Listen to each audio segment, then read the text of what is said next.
Barangay Ginebra ay magkakaharap sila sa Manila Clasico. Itong Magnolia, mga boss.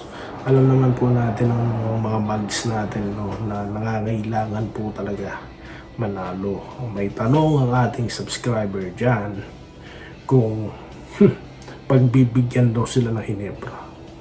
Mali po, hindi, no? Kasi kapag nangyari yan, parehas po silang lulubog sa Kumunoy. Kasi magiging parehas sila na standings. Di po ba? Ilan na po ba talo ng Barangay Ginebra? 2. O, edi pag natalo sila, magiging 2-3 na rin. Ang hot shots, pag nanalo, magiging 2-3. O, kung ako ang Ginebra, ano kayo? Ano ko, bali? So, hindi naman po naniniwalang may bigayan between the SMC teams. No? Nabanggit ko po yan sa live kanina. No? Kaya kung hindi po kayo present sa live natin, no? Na-miss nyo yun. Okay. So, yun po.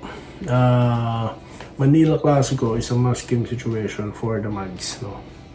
At para sa Ginebra, kailangan din nilang manalo. No? Hindi po safe ang kanilang kalagayan ngayon. Sila pa lang po may 2 panalo. No? Ayaw nilang matulad sa Magnolia, kaya kailangan nilang talunan ito. Walang kapatid-kapatid.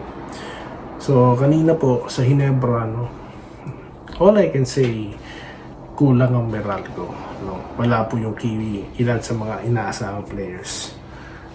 Most likely, kaya nakapanalo sila, no? Okay, so this time po ibang animal po, no, ang Magnolia dahil malakas ito. Nakita niyo naman, diktikan po sila ng rain or shine na nagpahirap sa Ginebra, di po ba?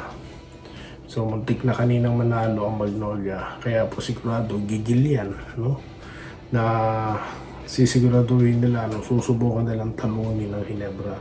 Pagdating sa height, match po ang Ginebra at Magnolia, no? So, more on that, pag-usapan natin sa next content.